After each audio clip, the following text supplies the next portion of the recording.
for listeners who are blind, have low vision, or have another print disability, which makes reading, holding a book, or turning a page difficult or impossible. The content is copyrighted by the respective publishers. For more information, please visit us on the web at nfradioreading.org. Hello and good evening. This is Don Swans. And for the next hour, I'll be reading out of the February 1st issue of the Wall Street Journal Review on the Niagara Frontier Radio Reading Service. Page 1. A picture of two people on the top of the page takes up the top half of the page, I should say. It's Melania Trump and director Brett Ratner. The article is entitled "The Unlikely Comeback of a Canceled Hollywood Director." It's by Jessica Tunkel and John Jurgensen. Amazon executives were brainstorming a list of female directors in late 2024 for a documentary about Melania Trump, a project the company had bid $40 million to distribute. What some of these executives didn't know, according to people familiar with the deal, was that the First Lady had already picked her guy, Brett Ratner, the director of the Rush Hour franchise. Once a major force in the movie industry, his career was derailed in 2017 over allegations of sexual assault and harassment, which he denied. There were no charges ever filed against him. The return of Ratner, 56, is one of the latest examples of a vibe shift driven by President Trump's desire to shape culture, from the Smithsonian Institution to the Kennedy Center, in his image. It's a continuation of his crusade to erase what the president and his constituents saw as an ideology of political correctness gone too far, and an effort to turn back the clock on the cancellations that happened during the Me Too era. At Ratner's peak, the Miami Beach-born director surrounded himself with a version of the old Hollywood he glorified. Now he's offering the Trumps some of those trappings in the form of a glitzy theatrical release for Melania. The First Lady's decision to hire Ratner for her film helped the director engineer a Hollywood comeback by way of Mar-a-Lago, where Ratner has been living in an 8-bedroom home and spending time with the Trumps. People familiar with the matter said. In the past week, Ratner has been seen hobnobbing with such power brokers as Apple boss Tim Cook and Amazon chief executive Andy Jassy at a White House screening for Melania, which follows the First Lady in the run-up to last year's inauguration.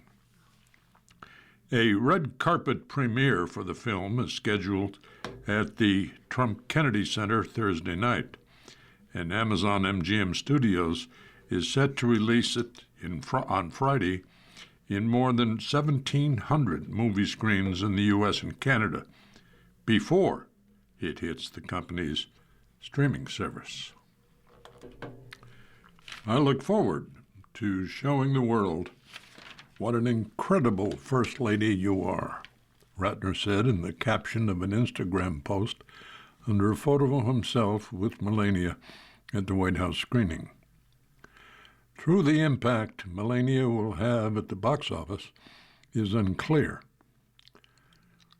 Ratner's connection to the Trumps have already registered with Hollywood.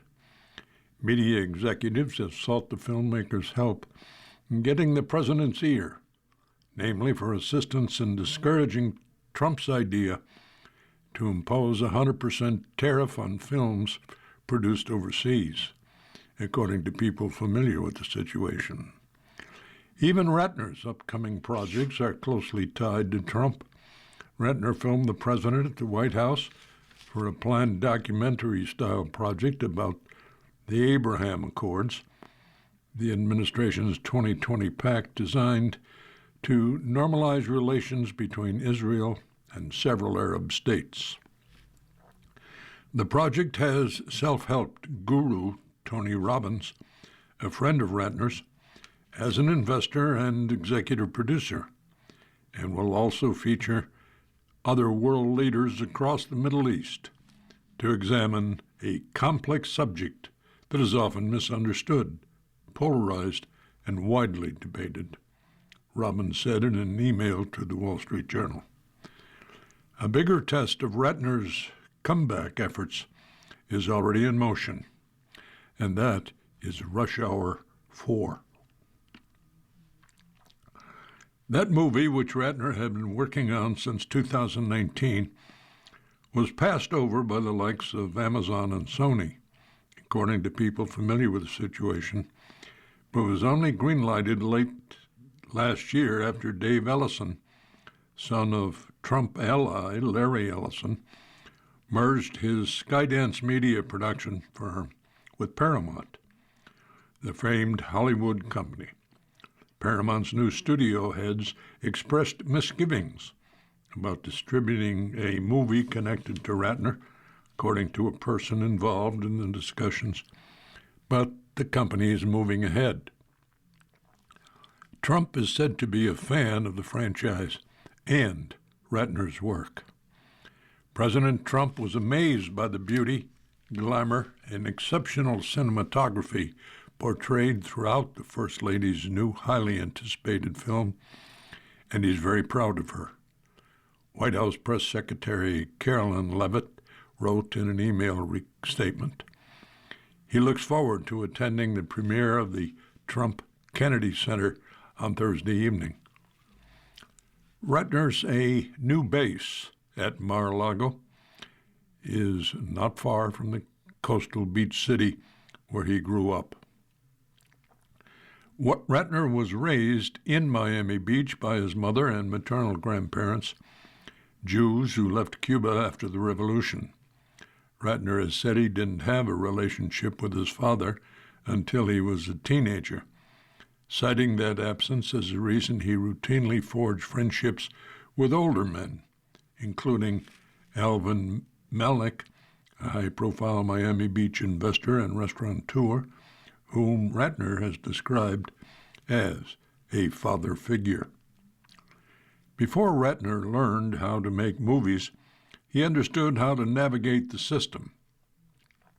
As a teen who obviously watched movies, he set his sights on New York University's film school, the alma mater of Martin Scorsese, who directed Ratner's favorite movie, Raging Bull. Though Ratner's high school grades were poor, he nabbed a meeting with the NYU dean to argue that artistic talent should factor into the administration process. According to a person close to him, before graduating from NYU in 1990, he convinced Steven Spielberg Company to find one of his student films, Ratner has said. Once he was out of school, the still booming business of music videos provided a gateway to filmmaking. Ratner directed videos of Mariah Carey and Madonna, D'Angelo and Wu-Tang Clan. And up-and-coming comedian he cast in a Heavy D video, Chris Tucker, later recommended Ratner when a movie starring the actor needed a replacement director. That debut movie for New Line Cinema, 1997's Money Talks, led to another Ratner picture for the studio the next year, Rush Hour, an East meets West buddy cop comedy starring Tucker and Hong Kong action icon Jackie Chan.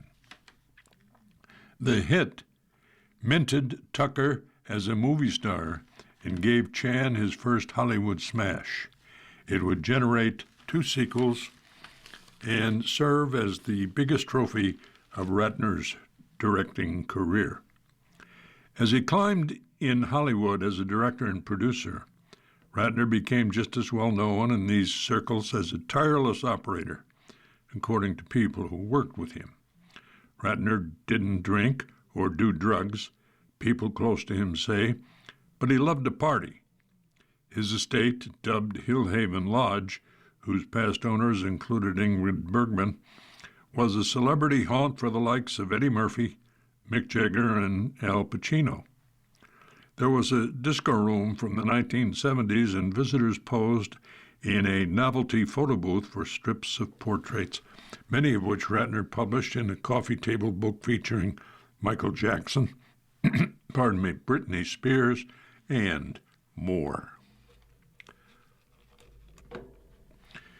With Australian billionaire James Packer, Ratner formed Rat Pack Entertainment, a portmanteau nodding to the Frank Sinatra era of show business that Ratner venerated. Through Rat Pack, Ratner was also formed a partnership with financier and future Treasury Secretary Steve Mnuchin in a long-term production deal with Warner Brothers. Ratner first met Trump when the now president was a celebrity real estate executive who regularly appeared in New York City's tabloids. Ratner was filming the movie Tower Heist, which came out in 2011 and starred Murphy and Ben Stiller. It included a scene in the parking garage at Trump Tower in Manhattan, and Trump visited the set during filming, according to people close to the movie. The movie had previously had the working title Trump Heist. Trump was a fan of Ratner's work. He told people at Mnuchin's 2017 wedding that he loved Rush Hour, according to an attendee. Ratner would get hit with controversy stepping down as producer of the 2012 Academy Awards telecast after using a homophobic slur while promoting Tower Heist, but still he kept his footing, receiving an Ally Award from the lesbian and gay advocacy group called GLAAD for the work he had done since the incident. Media mogul Sherry Redstone and superstar Dwayne Johnson were among those who attended the ceremony when Ratner received a star on the Hollywood Walk of Fame in early 2017. Before the end of that year, however, his professional standing in Hollywood had begun to dissolve, starting when the Los Angeles Times in November published an investigation involving accusations of sexual harassment and misconduct by 6 women, including actress Olivia Munn. An attorney for Ratner disputed all the allegations in the article in a 10-page letter, the newspaper said at the time. The accusation came shortly after revelations about Harvey Weinstein's crimes and Ratner's ensuing fall became one of a number in Hollywood during the Me Too movement. Ratner stepped away from work, including a biopic about Playboy founder Hugh Hefner that he was producing at the time. He vacated his office on the Warner Brothers studio lot. His $450 million financing deal with the studio ended in 2018. In light of the allegations being made, I'm choosing to personally step away from Warner Brothers related activities, Ratner said in 2017. I didn't want to have any possible negative impact on the studio until these personal issues are resolved. He wouldn't be involved in a major movie released for more than 8 years. In recent years, Ratner tried to lay groundwork for a career reboot. In 2019, he began working on Rush Hour 4 after talking about pursuing it for years. People familiar with the matter said. More recently, He attended Harvard Business School, dropping out a semester before graduation because his work projects picked up, a person close to him said. Then, in late 2024, Melania Trump came calling via her advisor and agent Mark Beckman, who had hired the director to shoot a commercial for Jordache jeans with Heidi Klum years earlier. He did a beautiful job on the ad, Beckman told the Wall Street Journal. Amazon plans to spend around $35 million to market the movie, which employs internally called Unicorn, according to people familiar with the situation. Puck first reported Amazon marketing's budget for the movie. Ratner tapped former colleagues to work with him on the film, including Dante Spinotti, a cinematographer who worked on many of his movies, including Tower Heist. Ratner worked closely with the First Lady on practically every element of the movie and its marketing. The crew at the time had to navigate around Secret Service security and safety concerns, according to a person who was close to the filming. As Ratner prepped one scene at Mar-a-Lago, Secret Service agents objected because President Trump was too positioned under a chandelier, which could be unsafe, according to the person. Ratner has tied his future up in Trump, at least for now. The movie director has joined a small constellation of celebrities in Trump's orbit, including actors Jon Voight, Sylvester Stallone, and musician Kid Rock. The close contact with Trump also prompted Ratner to pitch the Abraham Accords project. According to people familiar with the situation, Trump and his administration have referred to the pact as one of their greatest achievements. The film also features Israeli Prime Minister Benjamin Netanyahu, with whom Ratner, a supporter of Israel, is friendly. Ratner's work elevates every project he touches, transforming documentaries into something far greater than expected, Robbins said. Ratner, who worked with Robbins to film a We Are the World-inspired music project late last year, featuring stars such as Stevie Wonder and Dr. Dre, part of a Robbins anti-hunger campaign called the 100 Billion Meals Challenge. But it's Rush Hour 4 that could potentially pave Ratner's re-entry to Hollywood, and he appears to be optimistic about his prospects, at least on social media. To accompany an April Instagram post of himself with Robbins' wife Sage and former boxing champ Mike Tyson, Ratner chose the song We Are the Champions by Queen.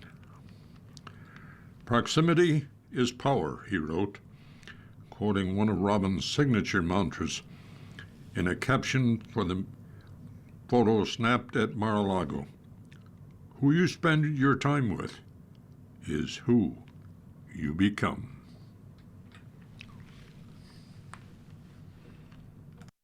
Coming up next on the Niagara Frontier Radio Reading Service, we have the New York Times.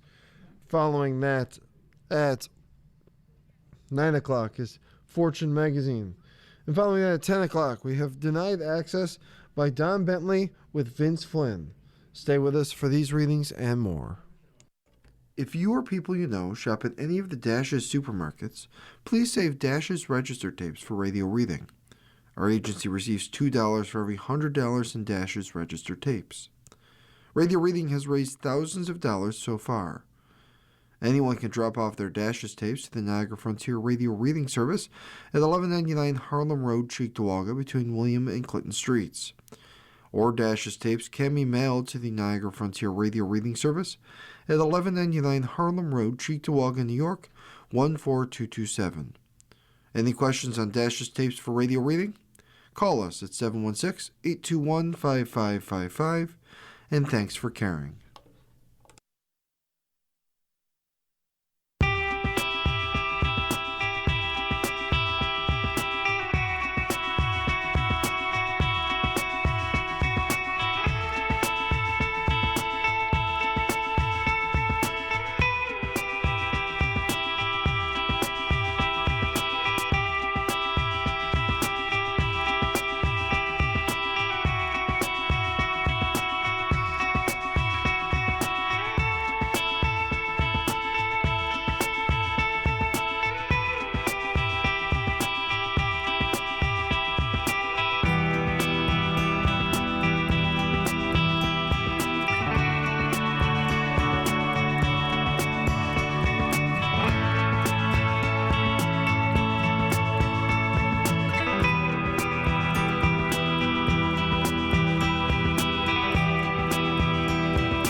The following program is intended for listeners who are blind, have low vision, or have another print disability which makes reading, holding a book, or turning a page difficult or impossible. The content is copyrighted by the respective publishers. For more information, please visit us on the web at nfradioreading.org. Hello, this is Mary Gilmore, and for the next hour, I'll be reading from the February 4th issue of the New York Times on the Niagara Frontier Radio Reading Service. And this is the first time I'm reading off the prompter rather than a actual magazine or paper, so please have patience with me. I'm going to do my very best. Trekking among Italy's Winter Olympic venues, you'd better not be in a hurry. The games in northern Italy, which start on Friday, February 6th, will be spread across 8,500 square miles. Long distances, narrow roads, complex connections, and snowfall will make it a logistical nightmare. On the day the Olympic flame arrived to Cortina d'Ampezzo, one of the principal hubs of this month's Winter Games, a potentially more critical ceremony for the event's success took place 20 miles south beside a curving mountain road. Claudio Andrea Game, the head of Italy's highway authority, stood on a red carpet that rolled toward the mouth of a tunnel that he and other officials were inaugurating after years of work. Our goal was to complete this project for the Olympics, Mr. Game said, before an Alpine marching band began playing and drowned him out. He drifted off to greet top Italian government officials and the local bishop, who came to bless the new construction with splashes of holy water and a prayer for the games. The 25th edition of the Winter Games, which start this week, will have 8 separate locations spread across about 8,500 square miles of northern Italy, a logistical nightmare that has led officials to welcome each new tunnel, increased train service, or extended bus route as a thrill of victory in the face of the agony of defeat. Venues are hundreds of miles apart, and even the seemingly closer ones are separated by winding, icy mountain roads and vast valleys. The men's downhill competition will be in Bormio, north of Milan. Nordic skiing will be in the Val di Femme, the biathlon in Anterslava, near the border with Austria. Officials have cast the choice as innovative and sustainable, avoiding major new construction while improving local infrastructure like the road network around the tunnel blessed by the bishop. They have also pitched the diffuse strategy as a gift to spectators, giving them more of Italy to explore. I can watch curling hair and then travel to Predazzo to see the ski jump for 2 days. Then in Milan, I can see hockey, said Gianluca Lorenzi, the mayor of Cortina. He spoke enthusiastically about the possibility of taking a bus to Mestre near Venice, catching a train to Milan, and then somehow getting up to what's it called, Livigno, to watch something. I understand it's more complicated, but it's also more beautiful because one can see all of the valley. The rosy vision of a cross-country Olympics has been the talking point of the Milan Cortina Organizing Committee from the get-go. In an event that embraces different territories, movement becomes the beating heart of the organization, Andrea Venier, the committee's chief executive, told Fleet magazine, a Milan-based publication dedicated to traffic. Out of necessity, Italy blew up the old town and country model of the Winter Olympics, where stadium and ice sports were often held in a single host city, while skiers competed nearby in the surrounding mountains. After the Beijing 2008 Summer Games cost more than $40 billion, Thomas Bach, then president of the International Olympic Committee, sought to bring down costs and emphasize sustainability by imploring candidate countries to propose using existing venues and adapting to local needs. Italy did just that, but it also needed to make sure that its trains, planes, and automobiles arrived and ran on time. It added zero-emission buses, more trains, and a fleet of Fiat Pandas and Alfa Romeos to shuttle around officials and other VIPs. All those vehicles are expected to make 400,000 trips and transport 1.5 million people. In a race to finish the upgrades before the Olympics began, roads were a slalom of traffic cones as workers painted crossing stripes, poured cement, and unwrapped new signs. To help travelers get around, the game's organizers have introduced an official transport app that explains how to move between events. It is thorough.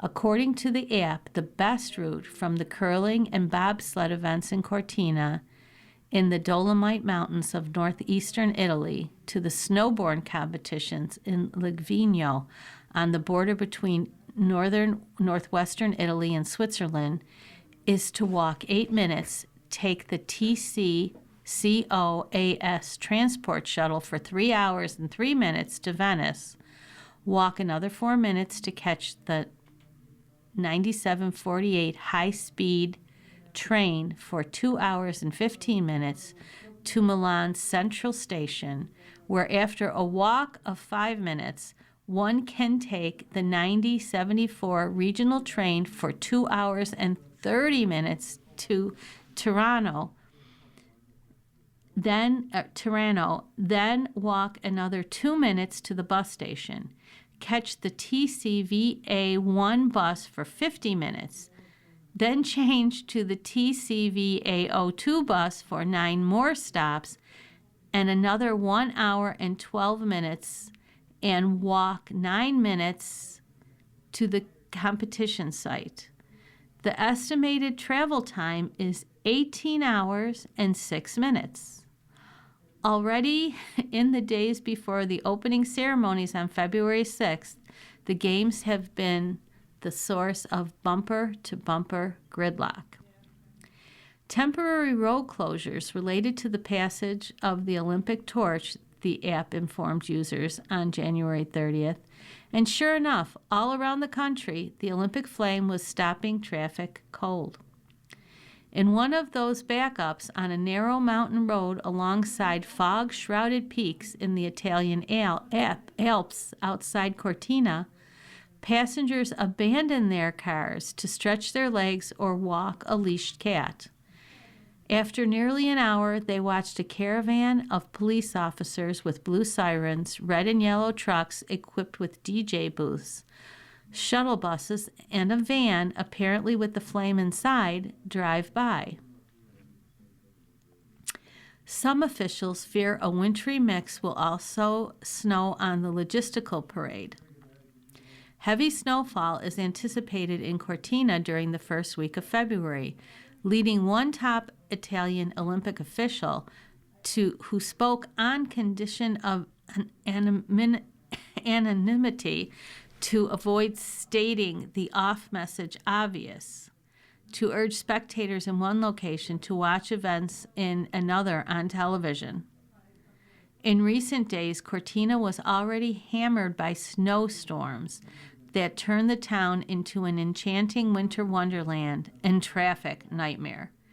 Due to the weather conditions in the mountains, read an alert on the Olympics travel app, we have experienced some delays in the TC and TG services today.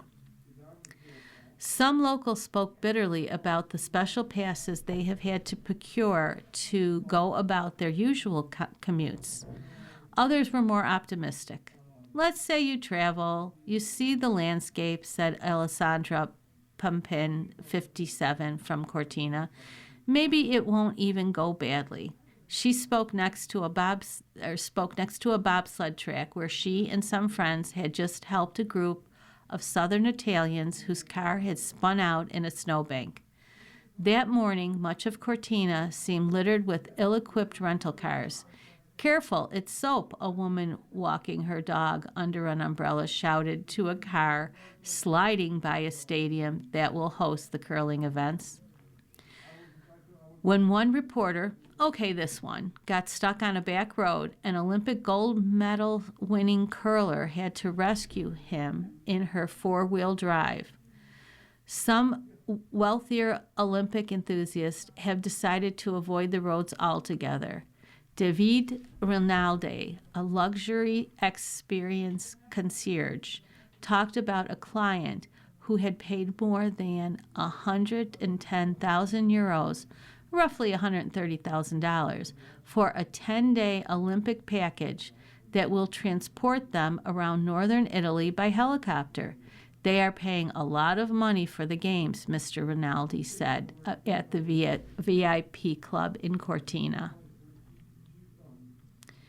More visitors, though, are still counting on ground transportation. For them, improvements like the new tunnel in the small town of Tea de Cadore, south of Cortina, were a breakthrough. Thanks to these Olympics, the government had been able to invest more in public infrastructure projects, said Matteo Salvini, Italy's Minister of Transportation, at the ceremony. The Olympic spirit seemed to carry away the hard-right, anti-immigrant populist. Mr. Salvini even thanked the foreign workers who helped build the tunnel, but only to a point, as he noted that the immigrant laborers shouldn't be confused with the fools who infest our train stations. The local Gazzettino newspaper echoed Mr. Salvini's enthusiasm, heralding the opening with an "Olympics out of the tunnel" headline. Yet its other Olympics-related transportation news was a reminder that the overall picture was more complicated. One story blamed the games for a hike in bus ticket costs. 11-year-old kicked off the bus, the story read. The little guy didn't have 10 euros for a ticket and had to walk 6 kilometers in the snow. Through it all, the app has kept visitors updated. A strike has been announced, a daily service alert read on February 1st, advising visitors how to get around the work stoppage on Trenord train service connecting Milan to the venues in the Alps.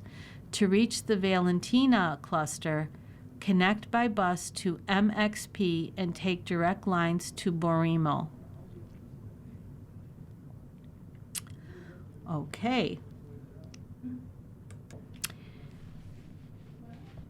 Everyone is missing the point about the Melania movie.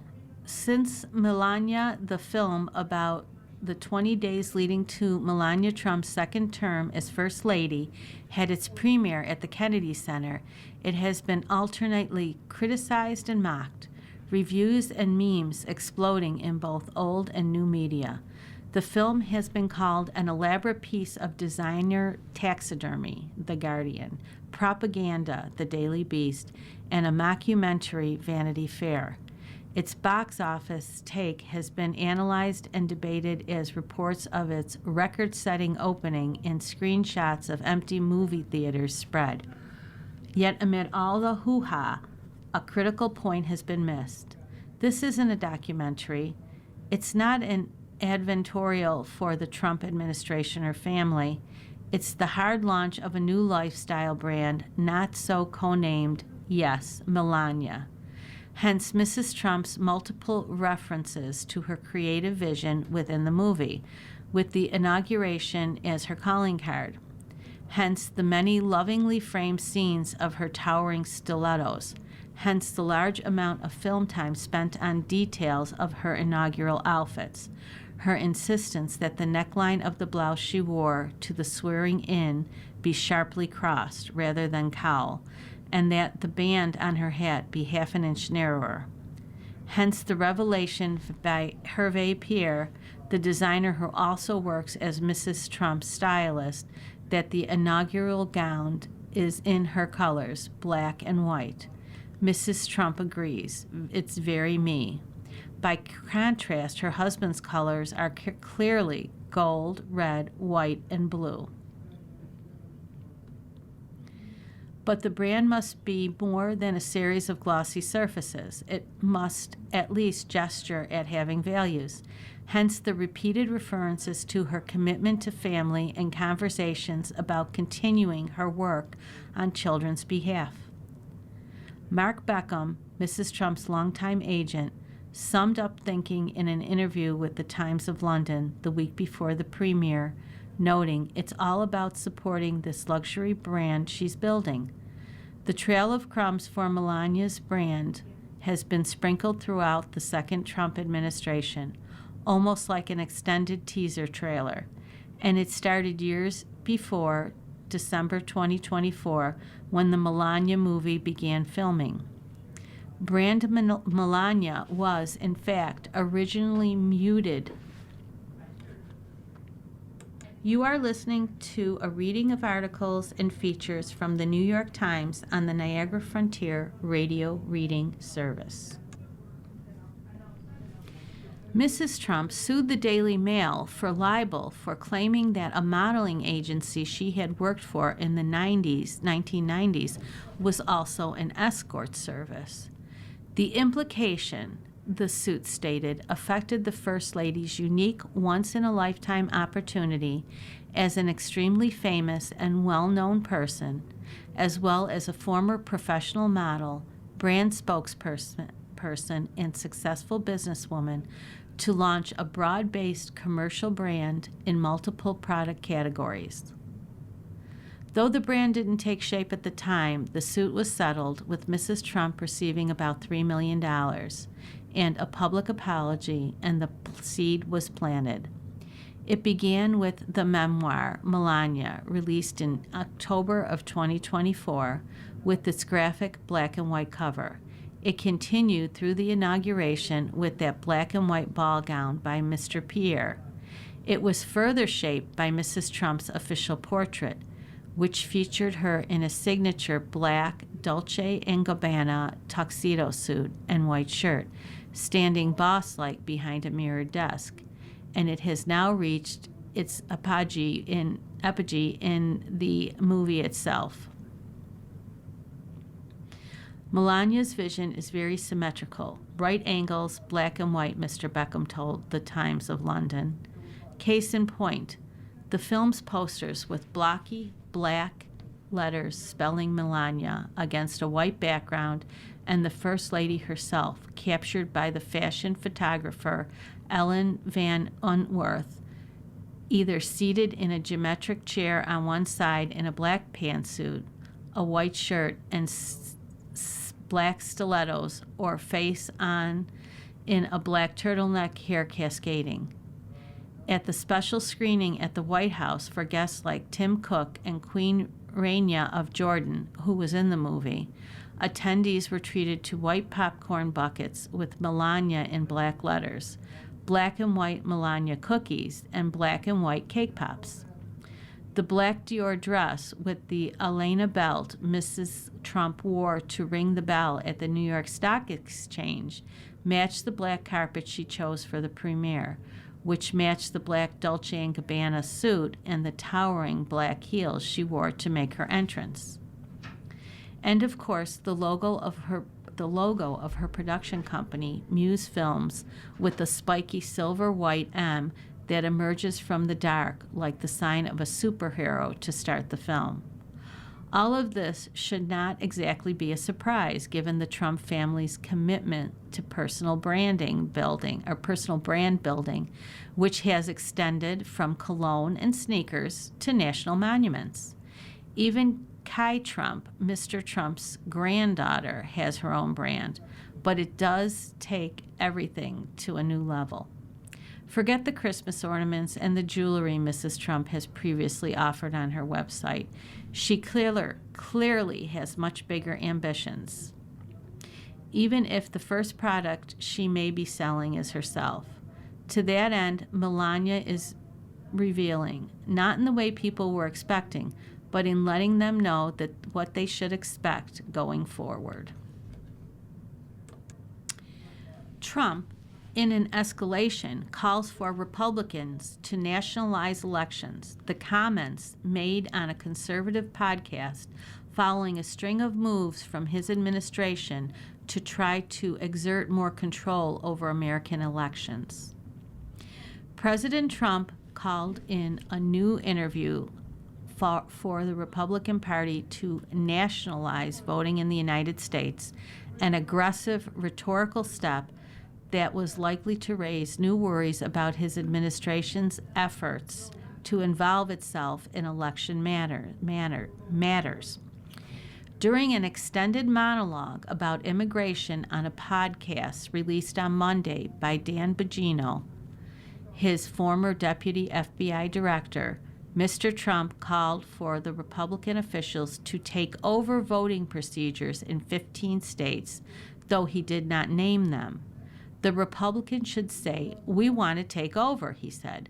"We should take over the voting in at least as many 15 places. The Republicans ought to nationalize the voting." Under the Constitution, American elections are governed primarily by state law, leading to a decentralized process in which voting is administered by county and municipal officials in thousands of precincts across the country.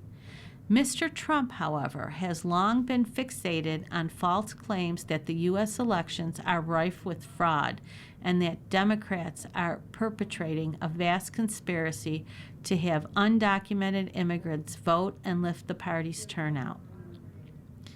Mr. Trump's remarkable call for a political party to seize the mechanisms of voting follows a string of moves from his administration to try to exert more control over American elections, as he and his allies continue to make false claims about his 2020 defeat.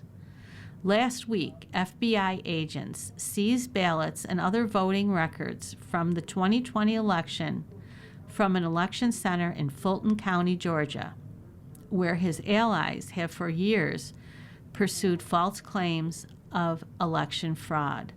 The New York Times reported on Monday that Mr. Trump has spoken on the phone to the FBI agents involved in the Fulton County raid, praising and thanking them. The Justice Department, which has newly politicized under Mr. Trump, is demanding that numerous states, including Minnesota, turn over their full voter rolls as the Trump administration tries to build a national voter file. In March, Mr. Trump signed an executive order that tried to make significant changes to the electoral process, including requiring documentary proof of citizenship and demanding that all mail ballots be received by the time the polls close on Election Day, but that effort has largely been rebuffed by the courts. On social media, Mr. Trump has pushed for even more drastic changes. In August, he wrote that he wanted to end the use of mail-in ballots and potentially the use of voting machines. The president claims of election fraud have been debunked over and over by both independent reviews and Republican officials. A review of the 2024 election by the Trump administration that began last year has found little evidence of widespread voter fraud by non-citizens as of last month, the Times reported. Mr. Trump's escalated remarks about elections come at a moment when Democrats have outperformed the GOP in a series of contests. New Jersey and Virginia elected Democratic governors in landslides in November, and on Saturday, a Democrat won a special election for a Texas state Senate seat by 14 percentage points in a district Mr. Trump had carried by 17 points in 2024, an enormous swing. Sensing that Republicans were vulnerable to the traditional midterm backlash against the party in power, Mr. Trump last year kick-started an extraordinary effort to gerrymander congressional maps to give his party an edge. The push, which started in Texas, but has since expanded to both Democratic and Republican-controlled states, became a central part of the president's midterm strategy. Mr. Trump has made little secret of his interest in expanding the federal government's role in administering American elections. Last month, he told the Times that he regretted not dispatching the National Guard to seize voting machinery after the 2020 election. During his interview with Mr.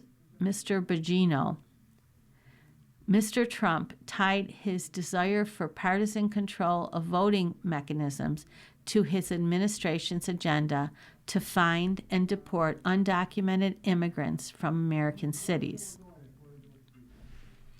If Republicans don't get them out, you will never win another election as a Republican, he said, referring to undocumented immigrants. It's crazy how you can get these people to vote. If we don't get them out, look, Republicans will never win another election.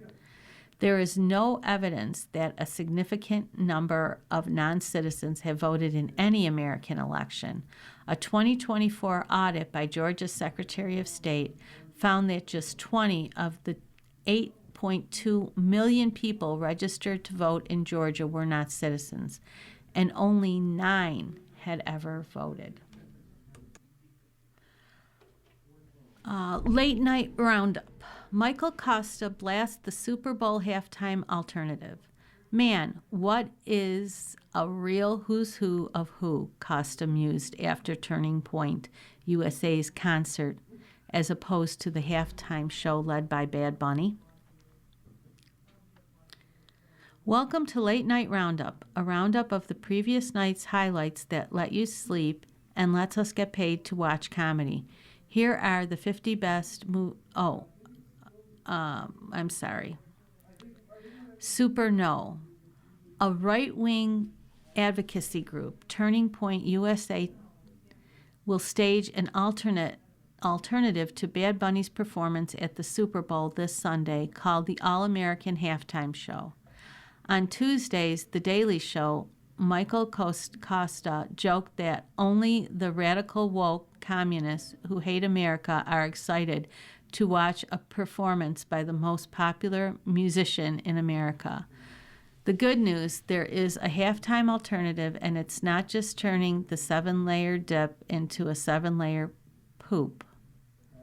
According to the press release, the show is called the All-American Halftime Show in a font that is called T-shirt on Quiet Angry Dad at Disney World. As you may have noticed from the poster there, Kid's not rocking this alone. He'll be joined by country singers Brantley Gilbert, Gabby Barrett, and Lee Brice, powerhouse lineup.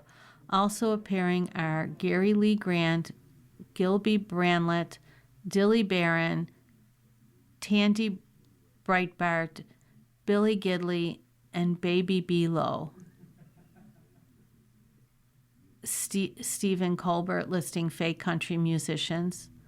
Hoo-ha, man, what is this real's hoo-hoo? I don't want to disappoint anybody, but we've just learned that Billy Gidley cannot make it due to health reasons. But in tribute, Trilly Gilson and Brandy DeGamble will be performing a Billy Gidley medley. We've got Gabby Barrett, Brantley Gilbert, Garby Billett, Billy Garbett, Breely Gabbers, Bobby Gilbert, Gabby Bobbles, Kid Rock, and Kid Rock's father, Adult Rock. Michael Costa also listing fake country musicians. Now, if you don't want to attend this alternate halftime show, you can't, because it's unclear what venue will host, which I believe is fitting because Kid Rock is often unclear what venue he's in, Stephen Colbert had said. But they have announced the event will be available to stream on actual real platforms, TBN, DW+, Charge and Rumble. Also, they're negotiating to stream on Crunch, Cramble, Huckle, Krampus, and Paramount+. Stephen Colbert listing streaming platforms, some fake. Well, guys, the fallouts from the Epstein files release continues, and last night President Trump's Justice Department said that it is not a crime to party with Epstein. You had years to come up with an excuse, and that's what you went with? No. If somebody said that to you at a Super Bowl party, you would slowly back away and call the police. That's Jimmy Fallon. Trump was like, imitating Trump, partying with Epstein doesn't make me a criminal. The 34 criminal convictions do. That was from Jimmy Fallon. Yeah, they said it's not a crime to party with Jeffrey Epstein, which is pretty much like saying it's not a crime to have brunch with Jeffrey Dahmer. Also Jimmy Fallon.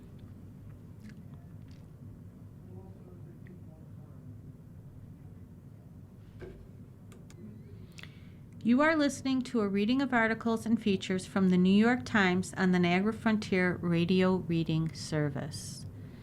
Our next article. Jill Biden's ex-husband is accused of killing his wife. William Stevenson was arrested after being indicted on charges of first-degree murder in the death of his wife in December. He was married to Dr. Biden in the 1970s. The ex-husband of the former First Lady, Jill Biden, was arrested and charged with murder in the death of his current wife, the police in New Castle County, Delaware, said on Tuesday. The ex-husband, William Stevenson, 77, was arrested on Monday after a grand jury indictment charged him with first-degree murder in the death of his wife, Linda Stevenson, 64, on December 28th. Mr. Stevenson was married to Dr. Biden from 1970 until their divorce in 1975. Mr. Stevenson is being held in custody after he was unable to post $500,000 cash bail, the police said. It was unclear whether he had legal representation. The police have provided no details about how Mrs. Stevenson died. On Tuesday afternoon, several news vans and an unmarked police car stood sentry in front of Mr. Stevens' split-level home in the working-class Oak Hill neighborhood of Wilmington. Two cars, a black SUV and a black sedan, sat in the driveway, and a wreath with pink, green, and white roses adorned the tan-colored house. Mr. Stevenson met Jill Biden on a beach in 1969 when she was an 18-year-old freshman at the University of Delaware. They married 6 months later. I truly believed we were destined for each other, Mrs. Biden said in her memoir. Looking back, it may seem like a mistake of youth. Growing up outside Philadelphia, Mr. Stevenson had dreams of being a college football star. Family troubles led him to reconsider going to Ohio State, and instead he attended the University of Delaware, he said on a local cable access show decades ago. In 1971, Mr. Stevenson, then 23 and newly married, used a $14,000 inheritance from an uncle to buy a bar in downtown Newark, Delaware, he wrote in a newspaper article. He renamed it the Stone Balloon and had a vision for entertainment that would draw college students. In 1975, shortly before Dr. Biden's divorce from Mr. Stevenson became final, she began to date Joe Biden, then the young senator from Delaware and an acquaintance of Mr. Stevenson, according to memoirs by Dr. Biden. Mr. Stevenson seemed to be in a perpetual battle with the city of Newark over construction permits, and local newspapers chronicled his troubles paying taxes. Eventually, he sold the bar, and in 2005, it closed. I always thought he was an interesting guy, Will Weber, who has known Mr. Stevenson since his early days running the Stone Balloon, said in an interview. I never watched him mistreat anyone. Research finds interaction with father, not mother, affects child health. A long-term study of 292 families linked father's parenting style to their children's heart health years later. To researchers' surprise, no such link was found with mothers. For much of the 20th century and beyond, social scientists attribute a range of chronic mental health problems to dysfunction between infants and their mothers, who were categorized as overbearing, rejecting, domineering, or ambivalent. But a team of researchers from Pennsylvania State University has found that The following program is intended for listeners who are blind, have low vision, or have